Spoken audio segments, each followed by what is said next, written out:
am always amazed by the level of green that is still in the garden. We have frozen and been solid, and I've got these bright green strawberry leaves kicking still. My snapdragons, they don't look pretty, but they're still green. I've got seed pods. Can you see those right on there? Those will drop some seeds for me. Look at this guy. This is a chamomile. Look in there. Look at that bright green growth in there. It is literally 2 weeks before Christmas. Same thing over here. Like my burn pile. Look at this. More snapdragons. Nice bright green. These guys with the poofy heads are Gaillardia. Look at that. Those are going to all be seeds.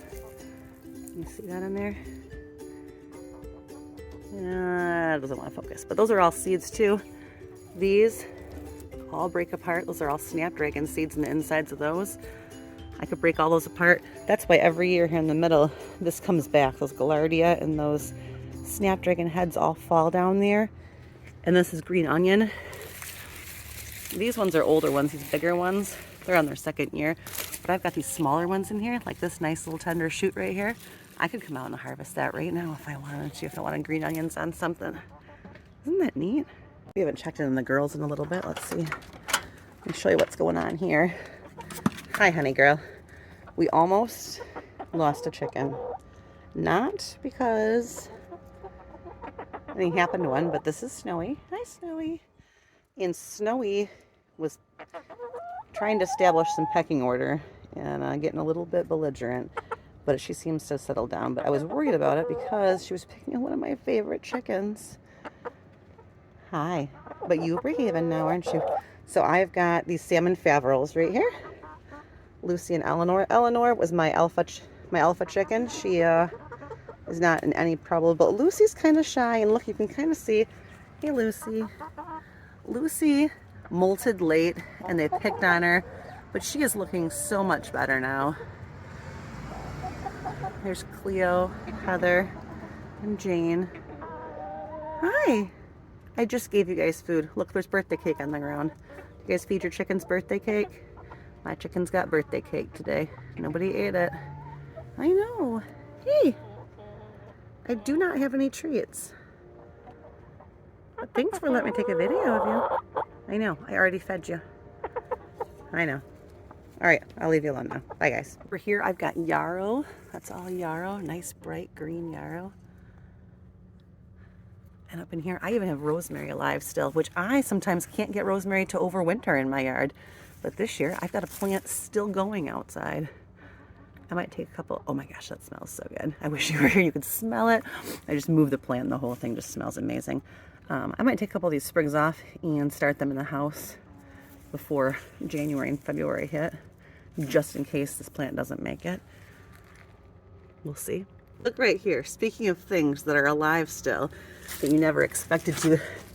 This is a parsley plant. There is no dirt here. Look, this is growing in a sidewalk crack. I never planted it. It self-seeded itself this year, and it's been the best parsley plant I could ever have. So, lesson here. Things that self-sow are super tough. They do not want to die. This parsley wanted to live, and here it is December. I come out here and harvest all this and put it inside my house too. And look at this up here. That's a pea shoot trying to grow. That's funny. I didn't plant that one either. Squirrel did it. I blame the squirrels. These guys here are dianthus. And I don't know about everybody else, but my dianthus overwinters pretty good.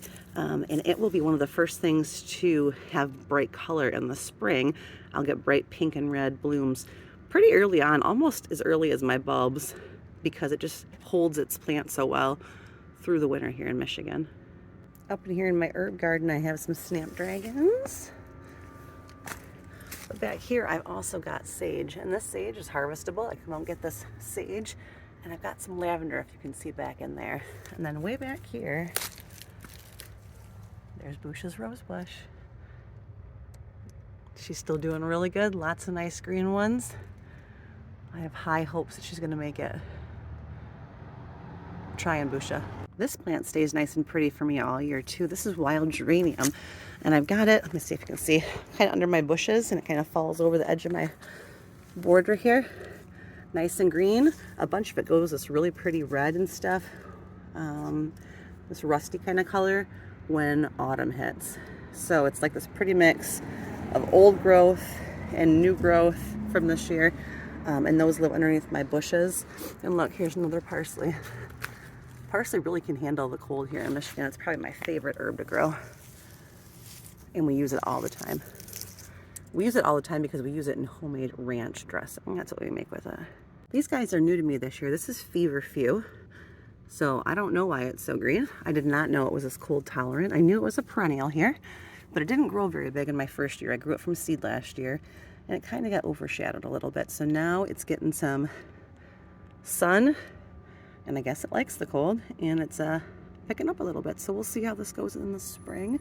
I've also got some other herbs over here still, thyme, and even oregano. So pretty cool. It's almost Christmas and I can come out and harvest myself some herbs. Here's my other rosemary plant. Hey baby. Now this one you can see it's got some damage on the top from the cold. You can tell. This one is a little bit more exposed on the outside of the fence. This one's probably not gonna make it, but so far so good. Last thing that I found green out here is some Swiss chard growing underneath the mulch. I left the plant alone. It's getting some nice young tender leaves. I'll probably let it grow for a little bit and then give it to the chickens as a snack one day. All in all, not too bad for a December garden walk.